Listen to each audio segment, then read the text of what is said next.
First, we did the East, kinda. Now we're going to talk about the Western Conference matchups. And let's start off with the Chicago Blackhawks, the almighty Blackhawks, against the Nashville Predators. Honestly, guys, in my opinion, this one isn't too complicated. Pecorino will probably get most of the starts for the Nashville Predators, and he's a good goaltender, but the Blackhawks have Corey Crawford. And in the season, Corey Crawford is Corey Crawford, but in the playoffs, Corey Crawford is Corey Crawford, the brick wall. He is a phenomenal playoff goalie. Advantage in goaltending goes to the Chicago Blackhawks. Defense, I mean, it's close. Nashville might have the slight edge just because, you look at the top two for both teams, Keith Seabrook and then Subban and Yossi, but right behind Subban and Yossi is Ekholm and Ellis, and that's a really solid top four. They might have a slight edge, but Chicago's got the better offense. Yes, Philip Forsberg might be the best pure sniper in the matchup between these two teams. He can score from anywhere in the offensive zone, but all around, Chicago's got a dynamite offense. Honestly, this might be a sweep in my opinion. Chicago might just win this in 4 straight games. Next up, we got the Minnesota Wild versus the St. Louis Blues. And as most of you know, yes, Minnesota is my second favorite team. So I'm trying not to be too biased, but I just think Minnesota's got a better team. Dubnyk versus Allen and net. Dubnyk just runs away with that. No offense to Allen, but Doobie runs away with that one. Defense, that might be the strong point on the St. Louis Blues back there. Pietrangelo and Bouwmeester together. That is a lethal pairing. But offensively, yes, Minnesota's had a terrible last month of the season. They haven't been able to score for the life of them. But you look at their stats, you look at the team in general, I think they're going to find a way to get back to the way that they were around Christmas time when they were dominating the Western Conference. 5 games, Minnesota Wild. Then we got the Anaheim Ducks versus the Calgary Flames. And what's the first thing that popped into my mind when I saw that this was going to be a matchup? But Calgary can't win in the Honda Center. And according to how the playoff format works in the NHL, they're going to have to win at least 1 game in the Honda Center to move on. But if I'm a Calgary Flames fan, I'm not too worried about it. This streak is long. It's also kind of silly in some ways. Calgary's going to break this streak eventually. Why not have it be done in the playoffs? Now looking at the 2 goaltenders, I probably would say that Gibson is the better goaltender. But looking at the type of season Elliott had, I might have to give the goaltending advantage in this series to the Calgary Flames.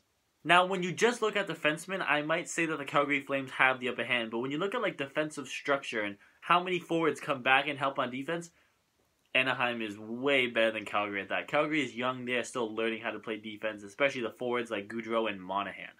Now, looking at that group of forwards, I would say Calgary has the upper hand on offense, and I think they do. But for the series, Anaheim is too good at playing defense. I say in 6 games, the Anaheim Ducks will move on.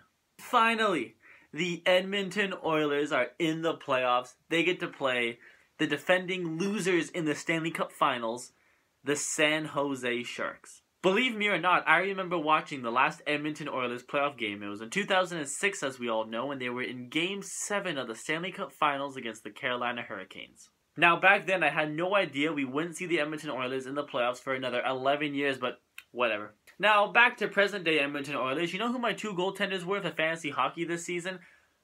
Martin Jones and Cam Talbot. Both had phenomenal seasons, but I'm going to give the advantage in this series to the San Jose Sharks just because Martin Jones has more playoff experience than Cam Talbot. On the defensive side, you know what? The Edmonton Oilers made huge strides in their defensive game this year, but the San Jose Sharks have Brett Burns and Marc-Edouard Vlasic. It is tough to compete with a defensive core with those 2 players on it. Advantage, San Jose. But when it comes to offense, there is no way the San Jose Sharks forwards are going to be able to keep up with the speed of the Edmonton Oilers, primarily Mr. 97. We saw how difficult of a time the San Jose Sharks had with dealing with the speed of the Pittsburgh Penguins in the Stanley Cup Finals. Edmonton might even be faster than the Pittsburgh Penguins.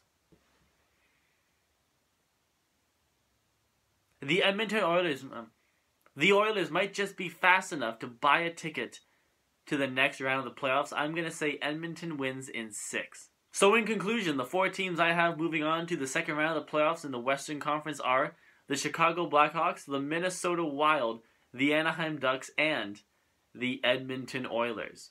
But who knows who's going to advance? All you guys need to do is sit back and enjoy the Stanley Cup playoffs.